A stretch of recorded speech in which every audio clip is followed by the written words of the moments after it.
for me, it's not so much about the flute as about music. It sort of happened to be the vehicle that I jumped on at one point in my life.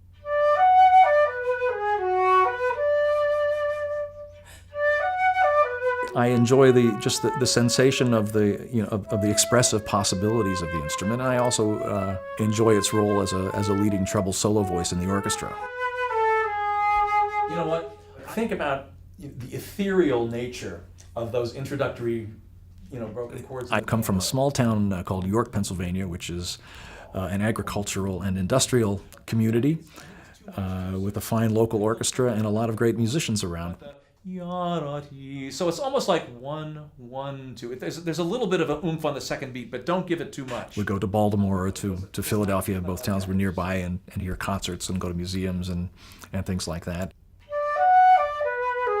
I was fortunate enough to begin my own career as a second flute player for 2 seasons, and sat next to a wonderful gentleman who had been in the business for about 35 years, the late Britton Johnson. And he was my orchestral mentor, so that was sort of like my graduate school, my first years in there. We would be playing a piece, and he had a wide array of alternative fingerings. And I would hear him playing this passage, and I would sort of glance over at him, and he would see me looking at him, and he would hold out his hand, and I would give him a dime, and he would give me his fingerings. And we had just a wonderful working relationship for about 2 years. And when he retired, I went on to become the principal flutist in Baltimore for about 10 seasons.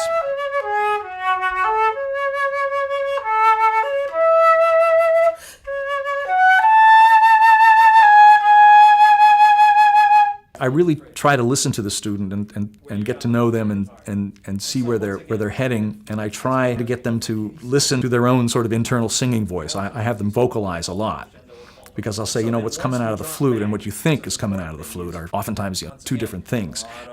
How would you sing that if you could sing it, or even if you could imagine you could sing it? And 9 times out of 10, it's the most natural way to do a phrasing, and then I try and give them the tools to be able to get their idea out as they actually, conceived of it internally. That's the idea.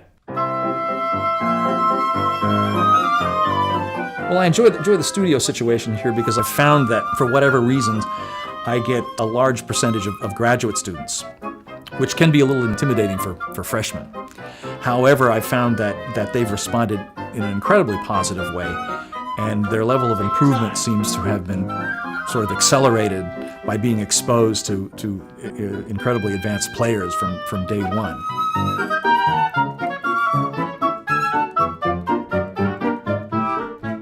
And all of a sudden, their expectations for themselves, I think go way up, and they also hear it being done, and they feel very comfortable, in asking for advice from their colleagues.